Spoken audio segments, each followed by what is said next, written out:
ጀነራል ብርሃኑ ሙሉ ጦርን አስበልቶ መማረኩ ተነግሯል። በጀነራል ብርሃኑ ጥላውን የሚመራው የ134ኛ ክፍለ ጦር በዛሬው ዕለት ከባድ የሚባል የአፋብኃይልን ዱላ መቋቋም ሳይችል ቀርቷል። ሙሉ በሙሉ መሸነፉም ተረጋግጧል። የብርሃኑ ጁላ ቀኝ እጅ ነው የሚባል ጀነራል ብርሃኑ ጥላውን በዛሬው ዕለት የገጠመው ፈተና ምንድነው? በዝርዝር የምታደምጡት ቀዳሚው መረጃችን ነው የሚሆነው።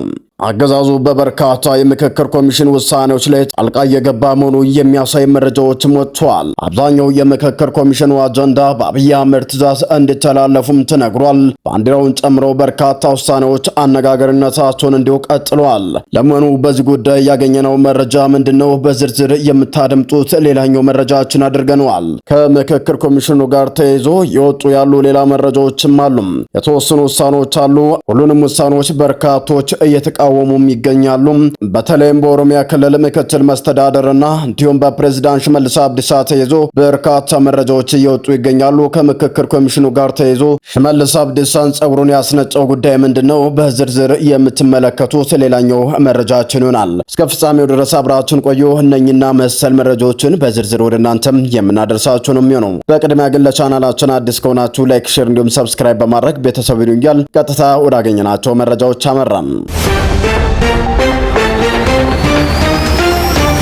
ወደ ቀዳሚው መረጃችን ስናመራ 6ኛ እዝ 10ኛ ክፍለ ጦር ቀኝና መሐንዲስ ብሬን ተኳሽ ሆኖ ስማቸው ቀኘው ባለሀዲድ ብሬን ይዞ 206ኛ ኮር 14ኛ ክፍለ ጦርን ተቀላቅሏል። በዚህም መደናገጥ ውስጥ የገባው የጀነራል ብርሃኑ ጥላውን የምስራቅ ጎጃም ኃላፊ በዛሬው ዕለት ፋኖን ሽፍታ አድርገነዋል በማለት ሰሞኑን ሲፎከር ከነበረው ፉከራው ጋር ተይዞ በዛሬው ዕለት በ6ኛ እዝ የሚመራው ሻለቃ ገጥሞ ከፍተኛ ኪሳራን ማስተናገዱም ተነግሯል። በጀነራል ብርሃኑ ጥላውን የሚመራው ጦርም በርካታ ቦታዎች ላይ ሽንፈትንም አስተናግዷል። የአገዛዙን ኃይል ስበው በማስከዳት በርካታ ትጥቆችን የታጠቀው ጅበላ ሙተራ ሻለቃ በጥቂት ቀናት ውስጥ ሁለተኛ ብሬኑን እንደተረክበም ተገልጿል። ስርዓቱን ለቀው የወገን ኃይል ለሚቀላቀሉ የሰራዊት አባላት ልዩ ድጋፍና ክትትል ማድረጉም ተጠናክሮ እንደሚቀጥልም የዙ ኃላፊዎች ሲናገሩ፣ ጀነራል ብርሃኑ ጥላን ጨምሮ በርካቶችም መማረካቸው ነው በዛሬው ዕለትም የተረጋገጠው።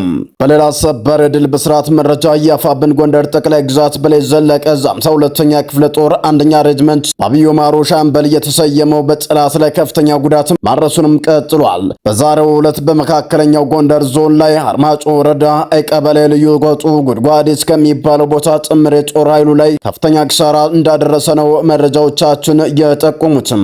በአብዮ ማሮ ሻምበል ጠላት ከፍተኛ ኪሳራ ስለደረሰበት ወደ ትክል ድንጋይ እግሬ አውጪኝ ብሎ መፈርጠጡ ነው የተረጋገጠው።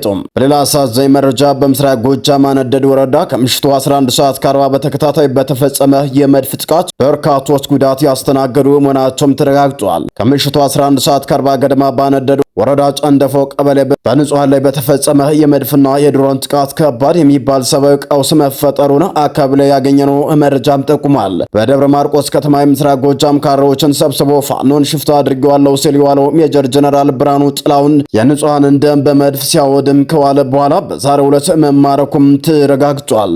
ነገር ግን የሱ ጀልፎች አገዛዙ እንዲሁ በህዝብ ላይ በከፈተው የሜካናይዝድ ጥቃትም በረቡዕ ገበያ ሰዴ ሁለት እጁነት እንዲሁም ጎንቻ ሲሶ የሚባሉ አካባቢዎች ላይ በርካታ ቦታዎች እንዲሁም ከፍተኛ ጉዳት ማስተናገዳቸው ነው ከስፍራው ያገኘነው መረጃም የሚያሳየው። አገዛዙ በበርካታ የምክክር ኮሚሽን አጀንዳዎች ላይ ቀጥተኛ ጣልቃ ገብነት እንደሚያደርግ የሚያሳዩ መረጃዎችም ወጥተዋል። በባንዲራ መቀየር እንዲሁም የተለያዩ ህገወጥ ማሻሻያዎች ተከትሎ ከፍተኛ የሚባል ሀገርን ሊለውጡ ይችላሉ የተባሉ አጀንዳዎችም አብይ አህመድና የሱ ካድሬዎች አጀንዳ እንደሚሰጡ ለምክክር ኮሚሽኑም ተገልጿል። በርካታ የምክክር ኮሚሽኑ ችግር ውስጥ እንደገባና እንዲሁም የተለያዩ ሁነቶች ማስተናገድ እንዳልቻለም የሚያሳዩ መረጃዎችም ሲወጡ መቆየታቸውም ይታወቃል። በዛሬው ዕለትም ባንዲራው ሊቀየር መሆኑን የሚያሳይ መረጃም ወጥቷል። ይህ በበጎ ጎኑ የሚታይ እንዲሁም በበጎ ጎኑ ያልሆነም እንዳለ የሚናገሩለት ነገር አለ። የክልል ባንዲራዎች እንደሚቀየሩ አብይ አህመድ ለከፍተኛ አመራሮች እንደነገራቸውም ገልጿል። እኔን ተማመኑ የክልል ባንዲራን በቀጣይ ዓመታት ታዩትን በማለት እንዲሁም መናገሩ ነው የተሰማው። አብይ አህመድ ላለፉት 8 ዓመታት ስልጣን ላይ ከቆየ ጀምሮ የክልል ባንዲራዎችን ሲያደል የነበረ ግለሰብ መሆኑም ይታወቃል። በዛሬው ዕለት እንግዲህ የክልሉ ባንዲራዎች እነሱ በማለት ነው ምክክር ኮሚሽኑ ሲወያይ የሚዋለው። በ21 ለ50 እንዲሁም በ1 ለ25 በተደራጁ እንዲሁ የካቢኔ አባላት በዛሬው ዕለት የክልል ባንዲራ እንዲቀየር በሚል ከፍተኛ ውሳኔ ይወሰናል ተብሎም ይጠበቃል። ይህንን ውሳኔ በተመለከተም በርካታ የክልል ፕሬዝዳንቶች በትዊተር እንዲሁም በፌስቡክ ገጻቸው ላይ የተለያዩ ሀሳቦችም እየተጻፉም ይገኛሉ። በእነዚህ መካከል የኦሮሚያ ክልል ፕሬዝዳንት የሆነው ፕሬዝዳንት ሽመልስ አብዲሳ አንዱ ናቸው።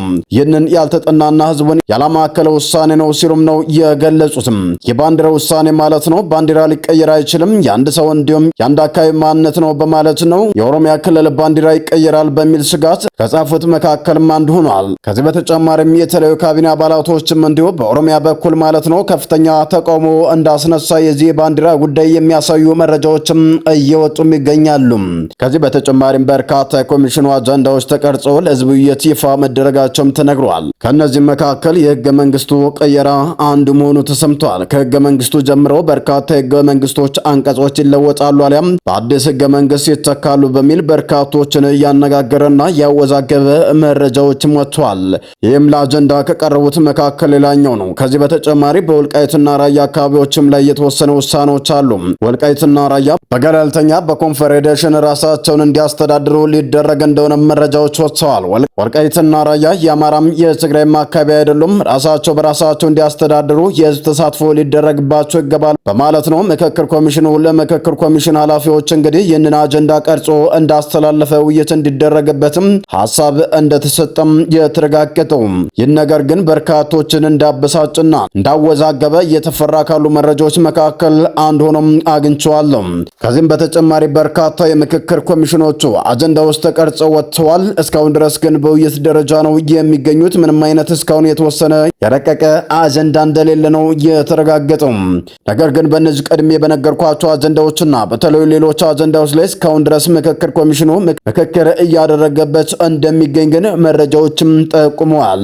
ወደ ባህር ማዶ ወዳገኘናቸው መረጃዎች ስናምራ የመካከለኛው ምስራቅ ውጥረት እንደገናም ተቀጣጥሏል። አሜሪካ በኢራን ላይ ከፍተኛ ወታደር ድብደባን ፈጽማለች። ባለፉት ጥቂት ቀናት ታይቶ የነበረው አንጻራዊ መረጋጋትና ዲፕሎማሲያዊ ተስፋ በከንቱ ቀርቶ በአሜሪካና በኢራን መካከል ያለው ወታደራዊ ፍልሚያ ወደ አዲስና አደገኛ ምዕራፍም ተሸጋግሯል። የአሜሪካ ማዕከላዊ ዕዝ ምሽት ላይ በኢራን ወታደራዊና ስትራቴጂካዊ ተቋማት ላይ ከፍተኛ የተባለ የአየርና የሚሳኤል ድብደባ መፈጸሙን ይፋ አድርጓል። ሴንትኮም ለአንድ ሰዓት ገደማ የቆየው ይህንን ጥቃት ኢራን በዋሽንግተን ኃይሎች ላይ ለሰነዘረችው የጥቃት ሙከራ የተሰጠ ኃይለኛ ምላሽ ሲልም ገልጾታል። እንደ ሴንትኮም መግለጫ በጥቃቱ በርካታ ኢራን እስላማዊ አብዮታዊ ዘብ ተቋማት ኢላማ የተደረጉ ሲሆን ዋና ዋናዎችም የወታደራዊ ዕዝ ማዕከላት፣ የሚሳኤልና የድሮን ማምረቻና ማከመቻ ተቋማት፣ የባህር ዳርቻ ቁጥጥርና መከላከያ ስፍራዎች እንዲሁም የኢራን የባህር ላይ ስትራቴጂካዊ አቅሞች ናቸው ተብሏል። ጥቃቱ ከመፈጸሙ አስቀድመው ፕሬዚዳንት ዶናልድ ትራምፕ ከፎክስ ኒውስ ጋር ባደረጉት ቃለ ምልልስ አሜሪካ ጋር አድርገው የነበረው ጥቃት በድጋሚ እንደምትጀምርና ኢራንን ክፉኛ ለመደብደብ እንደሚዘጋጁም ተናግረው ነበር። አሜሪካ ጋር ባደረገው የነበረውን ድብደባ እንደገና እንድትጀምር ያስገድዳት ማክሰኞ ዕለት ኢራን የፈጸመችውን የጥቃት ሙከራ እንደሆነም እዙ አስታውቋል። ኢራን በዮርዳኖስ በሚገኙ የአሜሪካ ጦር ሰፈሮችና በስትራቴጂካዊ የሆርሙዝ ወሽመጥ በሚንቀሳቀሱ መርከቦች ላይ የሚሳኤል ጥቃት ሰንዝራም ነበር።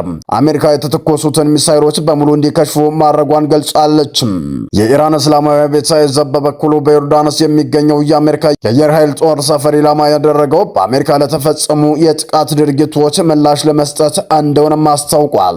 የቀጠነው የጦርነት አድማስ የበለጠ ያሰፈው ሌላው አዲስ ክስተት አሜሪካና ሳውዲ አረቢያ በጋራ በኢራቅ ውስጥ ባሉ የኢራን ተቀጽላ ቡድኖች ላይ የፈጸሙትም ጥቃት ነው። ሳውዲ አረቢያ እርምጃውን የወሰደችው በኢራን የሚደገፈው ታጣቂ ቡድን የነዳጅ ማውጫዎቿን ኢላማ ካደረገ በኋላ መሆኑም ተገልጿል።